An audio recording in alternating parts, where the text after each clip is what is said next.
mais de 15 milhões de brasileiros ainda não declararam o imposto de renda. O prazo é até dia 28 de abril. Segundo informações da Secretaria da Receita Federal, mais de 12 milhões de declarações de pessoa física foram enviadas pelos contribuintes. A expectativa da Receita Federal é de receber 28,3 milhões de declarações neste ano. Mas quem precisa declarar? Quais são as novidades para a declaração do Imposto de Renda 2017? É o que nós vamos conferir no Viva Voz de hoje, que está no ar pela rádio e também pela TV Univale. Hoje comigo a acadêmica de jornalismo Isabela Corrêa. Oi, Isabela. Boa tarde, Lisa, e boa tarde a você que nos acompanha pela rádio e também pela TV Univale. Lembrando que você pode acompanhar o nosso programa pelo Facebook, facebook.com/Viva Voz Univale, e também pelo Instagram e pelo Twitter, @Viva Voz Univale. Isso aí. E no programa de hoje nós estamos com o contador Edmilson Zacarias Corrêa Júnior, da Potencial Assessoria Contábil, esse escritório de contabilidade que atua aqui em Itajaí. Obrigada pela participação, Edmilson. Obrigado pelo convite, uma boa tarde. Edmilson, muitas mudanças nas regras para a declaração do imposto de renda neste ano? Neste ano 2017, tornou-se obrigatório informar o CPF para os dependentes a partir de 12, que tem 12 anos de idade ou mais. A partir de 12 anos você tem que informar que tem uma pessoa e dar o CPF Isso, dela. é obrigatória a informação do CPF do seu dependente na declaração. Tá? O limite anual para a dedução desse dependente na declaração desse exercício é R$ 2.275 neste ano. Aumentou o limite também da dedução para despesas com educação para R$ 3.651 neste ano. Bom, Edmilson, e esse ano houve um pequeno aumento no valor do rendimento anual para o cálculo do imposto de renda. Quem deve declarar e quem está isento? Neste ano, quem está obrigado a declarar é quem teve rendimentos superiores a R$ 28.559,70. O contribuinte que também teve rendimentos isentos, não tributáveis ou de tributação exclusiva, cuja soma desses valores foi superior a R$ 40 mil. E também quem teve posse de bens e direitos até 31 de 12 de 2016, com valor superior a R$ 300 mil. Agora, é muita gente, né? Porque se você pensar, é 28 mil, né? O rendimento anual, né, para a declaração, né? Então, se você for fazer um cálculo aí da base da população brasileira, muita gente tem que declarar imposto de renda, né? Essa é uma discussão que de vez em quando vem à tona, que esses valores deveriam aumentar. Como é que você vê isso? Muita gente reclamando de ter que fazer essa declaração? Sim, inclusive o questionamento, né, grande sobre o valor e sobre a defasagem da tabela do imposto de renda, né? A gente está com uma defasagem em torno de 80% da tabela de imposto de renda, onde o contribuinte acaba pagando mais imposto. Pois é, explica melhor essa questão da defasagem. Por que 80%, Edmilson? O governo não vem corrigindo a tabela do imposto de renda anualmente, como deveria. Então, de acordo com a correção, né, não está sendo feita de acordo com a inflação devida. Então, onde a tributação está sendo maior do que deveria. Entendi. Quer dizer, na verdade, pode haver aumento no teu rendimento só por conta da inflação, e isso não é considerado na hora de você ter que pagar imposto ainda. É mais ou menos por aí. O governo acaba arrecadando mais, né? E consequentemente o contribuinte pagando também mais. E Edmilson, a declaração ela pode ser feita apenas por contadores? Não, ela pode ser feita por qualquer pessoa física, contribuinte, né, desde que tenha conhecimento da legislação do imposto de renda. Só que o ideal, né, é que seja buscada a informação com o contador, que é o profissional mais indicado para a realização dessa declaração, para não ter erros, né, de preenchimento e o contribuinte não ser lesado, ter que pagar alguma multa por erro de preenchimento no futuro. Entendi. Nesse período, eu imagino que seja muito movimento lá no seu escritório, né, Edmilson? Quais são os principais problemas, as principais dificuldades de quem te procura para fazer a declaração? As dúvidas ficam relacionadas realmente a o que declarar, né, o que entra, qual o valor que eles devem declarar, o que eles podem fazer de abatimento, né? No caso, o que pode Todo abater... mundo quer dar um jeito de pagar menos. qual é a melhor forma de declarar, se é pelo modelo simplificado, se é pelo modelo completo, e realmente, o que eu preciso fazer para não pagar imposto ou para eu conseguir restituir uma parte do que eu já paguei durante o ano. Porque tem esse detalhe, né? Quem é assalariado, já a maior parte da população acaba pagando imposto ao longo do ano inteiro, né? E ainda faz esse ajuste aí na declaração. Mas já que você falou sobre isso, essa é uma dúvida muito comum mesmo, né? Usar o modelo simplificado de declaração ou usar o modelo completo? Que dicas você dá sobre isso? O modelo simplificado, no modelo simplificado você tem 20% de desconto sobre a base de cálculo do seu imposto. Tá? Onde o limite para essa dedução está este ano em R$ 16.754,34.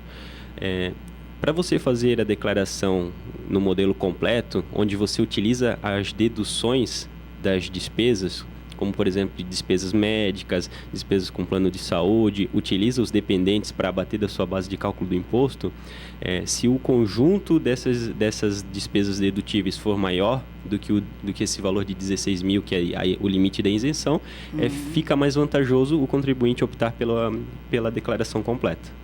Perfeito. Então, está isento, tem que declarar, mas fica isento de pagar quem chega nos 16 mil, é isso? Não, é a forma da tributação.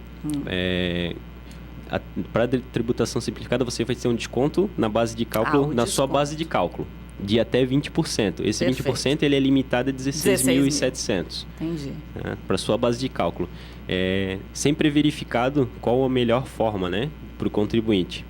Se é pelo modelo simplificado ou completo, para estar restituindo ou pagando menos imposto. Né? A própria plataforma da Receita permite que se faça um experimento ali, um teste, né, para você verificar qual que vale a pena, não é, Edmilson? Isso. Antes do envio da declaração, a gente consegue visualizar, simular qual seria o valor do imposto no modelo simplificado ou no modelo completo. Né? Aí acaba o contribuinte optando pela melhor opção, né? Claro.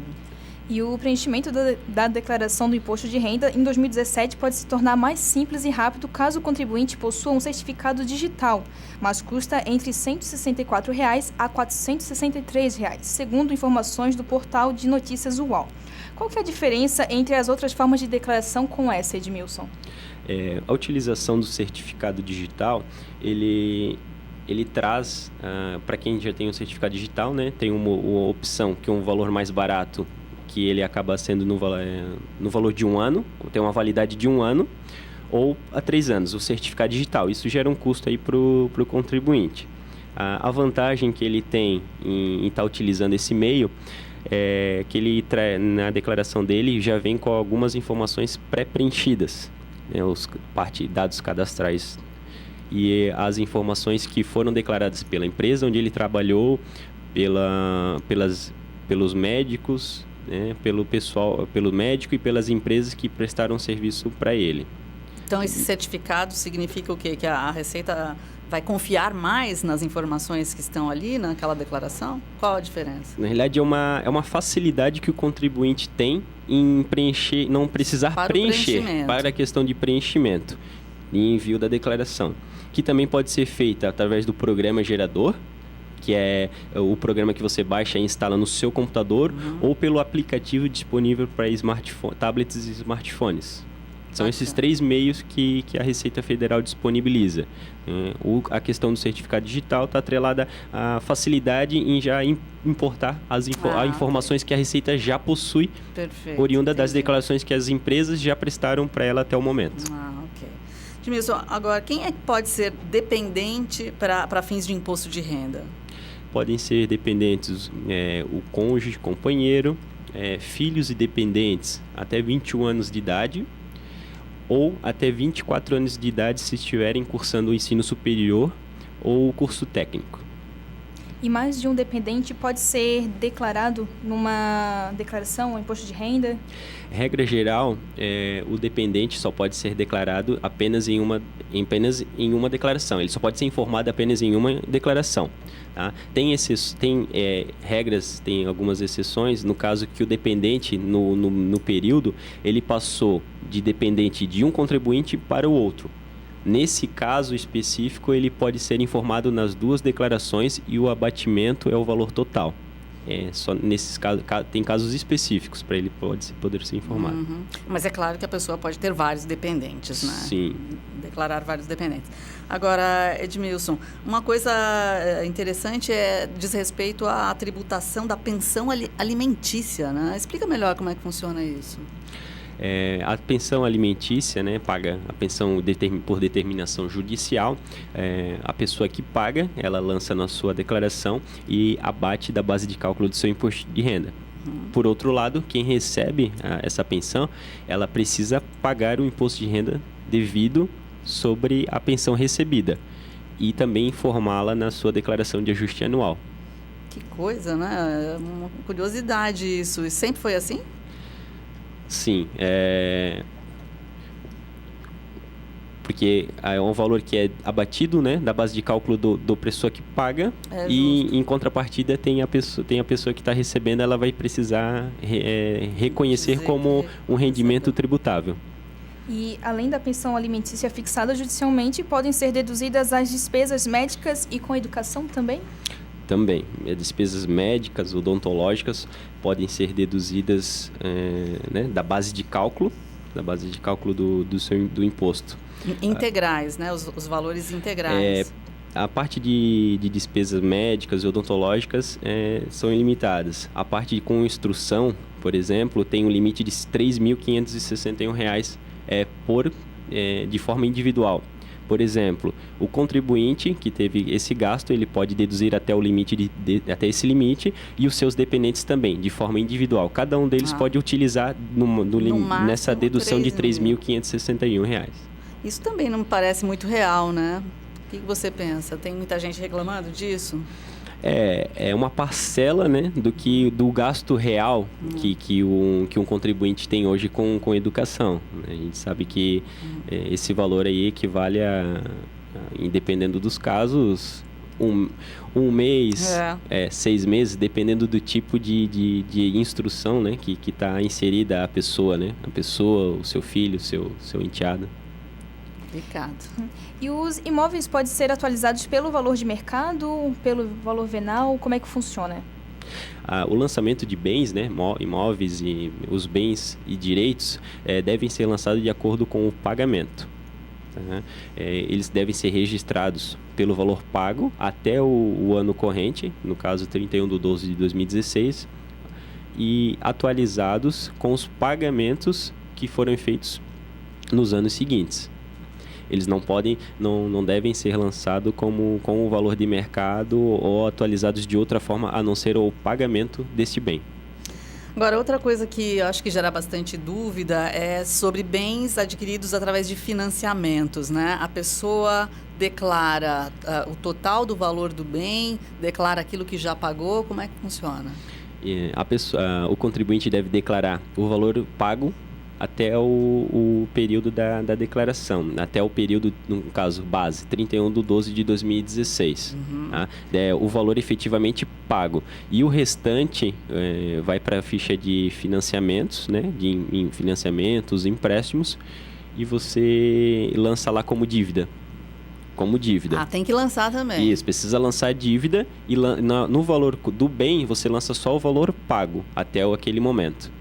E cada ano que você vai pagando, você vai adicionando o total no valor do bem. Então, todo ano você vai atualizar o valor do bem de acordo com o pagamento. Entendi. Vai atualizando até a quitação total, daí você fica com o valor completo. Aí mantém aquele valor, valor completo, e mantém para todos os demais anos. Muitos detalhes, né? Declarar imposto de renda é sempre um desafio todo ano, né? Mas vamos chamar intervalo, Isabela? Vamos sim, vamos pro intervalo e a gente volta já já.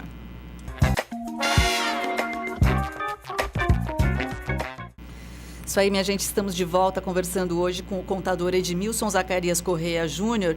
E o nosso papo aqui é a declaração de imposto de renda, pessoa física, cujo prazo termina no final de abril. Então, que você ainda não entregou a sua declaração, é a semaninha final. Muita gente correndo atrás agora, Edmilson? Sim, chega na última semana mesmo, o pessoal fica, né, tem muitas pessoas, muitos contribuintes deixam para o final da semana e às vezes falta uma informação, não conseguiu um informe de rendimentos no banco, faltou um documento de um bem adquirido, de um veículo, do imóvel. Por isso a gente sugere que durante o próprio ano o contribuinte já vá separando em uma pasta todos os seus documentos. Né, os recibos de consultas médicas pagas, sobre os bens que ele vendeu ou adquiriu já no ano. Então já vá guardando essa documentação para quando chegar o momento da declaração, né, de imposto de renda, você já está com esses documentos na mão e não precisar ir atrás de tudo. Né, e o prazo, mesmo o prazo sendo, né, tem em torno de 2 meses para entrega, às vezes muitas pessoas acabam deixando para a última semana, até mesmo para a última hora.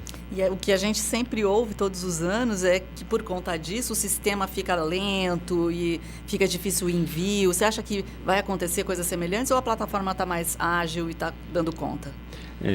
Nos últimos anos eu não tinha sentido essa dificuldade nas entregas, mesmo no último dia, né? O pessoal contribuinte tem antecipado, né? Que bom. Tem se antecipado em regra em geral, mas em questão ao problema de transmissão, a gente não teve. Uhum. E para os contribuintes que são aposentados, como é que eles podem retirar o extrato do INSS para fazer a declaração deles? Eles recebem pelos correios ou podem estar tirando pelo próprio site da Previdência, eles informando o número do benefício, a sua data de nascimento, o nome completo e o CPF, eles conseguem emitir o extrato pela própria internet. É uma facilidade nessa informação.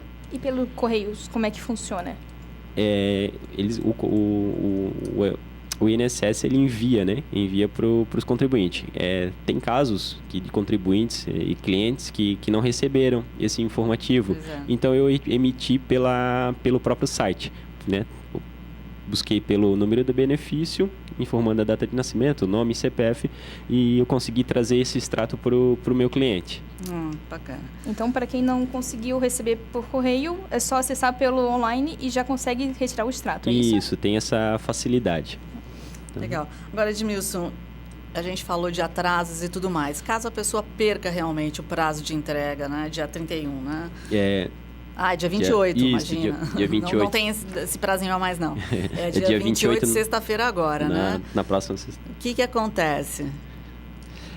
No atraso da entrega, ele gera multa, multa mínima no valor de R$ 165,74 ou 1% do valor do imposto sobre o imposto devido.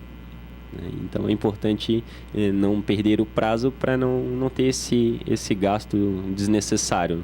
Além do imposto a pagar, ainda ter que desembolsar um valor da multa que no mínimo R$ 165.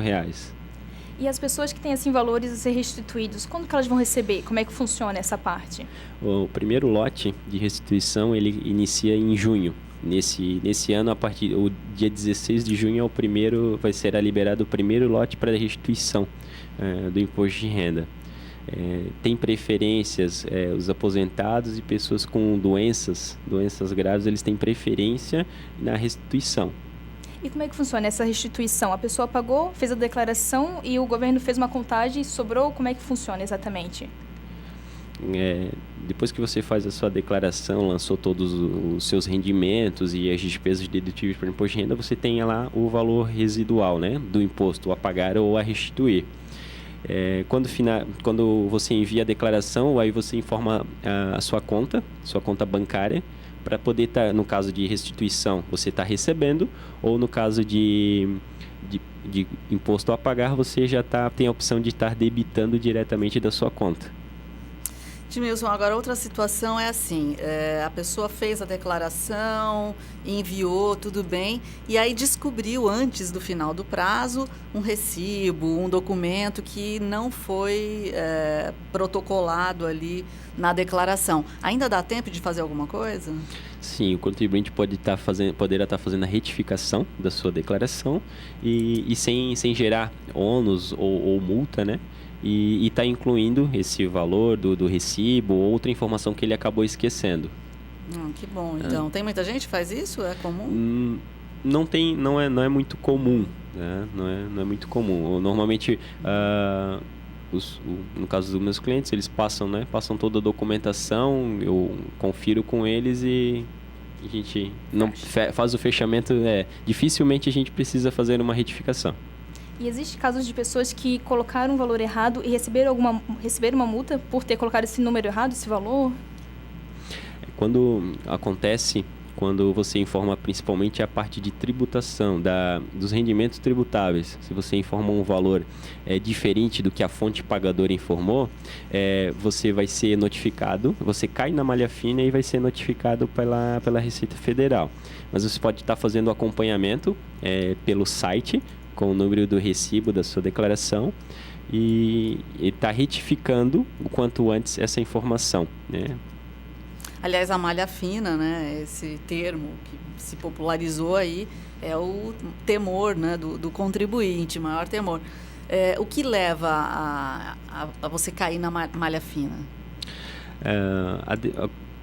Como o governo tem... Que situações, né, que você pode... Informações que não são comuns para aquele contribuinte ou que não estão muito condizentes com o valor que ele recebeu.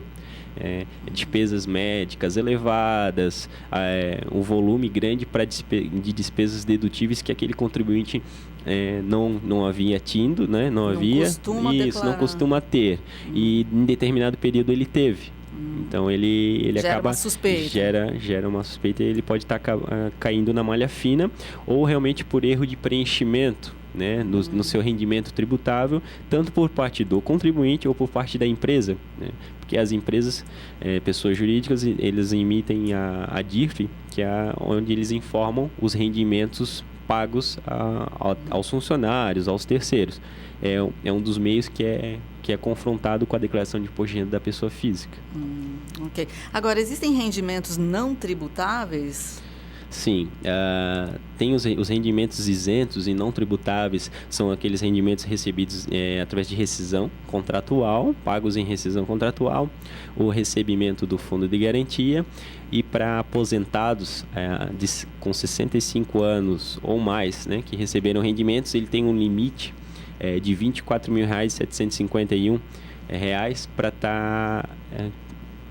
estar lançando na sua declaração no campo de rendimentos isentos e não tributáveis. Ou seja, de qualquer maneira é preciso declarar. Isso, mesmo sendo, né, aposentado, tendo 65 anos mais, ele tendo a obrigatoriedade de declarar, ele tem esse valor limite que ele pode lançar para não pagar imposto, né? Tá, mas nos outros casos também, no resgate de fundo de garantia, você precisa declarar ou não necessariamente? Sim. Declara. Isso, declara também. Né? Okay. Estando na faixa da obrigatoriedade, né? Esses rendimentos ele acabam entrando como na base de cálculo, fora da base de cálculo do imposto de renda. Okay. E quem tem imposto a pagar, como é que deve proceder? Quando o contribuinte tem imposto a pagar, ele pode lançar como débito automático direto na sua conta bancária, ou a emissão de DARF mensalmente. Tá? O primeiro pagamento, o pagamento da primeira cota fica no dia 28 de abril, tá? E todo mês tem uma cota a ser paga, podendo ser parcelado em até 8 cotas, tá? Com o valor mínimo de R$50 por parcela. Se o imposto a pagar for inferior a R$100, o pagamento deve ser feito em cota única. Olha, Edmilson, tem um projeto, né, chamado Projeto Leão Amigo da Criança, foi lançado aqui em Itajaí, que possibilita que parte do imposto de renda, todo ano tem um projeto com essa possibilidade, né, que parte do imposto de renda declarado pode ser enviado ao Fundo da Infância e à Adolescência. E como é que funciona isso? A pessoa tem que declarar que quer que parte do seu imposto vá para esse fundo? É o contribuinte que ele tem, né, tem um imposto a pagar. E isso, a pagar, ele pode utilizar um percentual desse imposto e direcionar a esse fundo, né? Ele pode usar até 3% do seu imposto a pagar para estar direcionando a esse fundo. Ah, que bacana. Tem muita gente que sabe sobre este fundo? É uma informação que poucos têm conhecimento. É interessante, né? Então, não sei, no caso dos seus clientes, poucos pedem esse tipo de... Sim, é mais quando a gente passa, né, passa as informações para eles. É difícil? Modifica alguma coisa na declaração? Tem um campo tem um campo específico para informação desse valor e você direciona ali qual é o valor que você quer tá distribuindo, né, ou destinando ao fundo.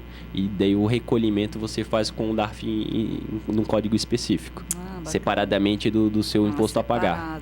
E você pode explicar como é que é o DARF para quem está ouvindo a gente, como é que funciona esse tributo?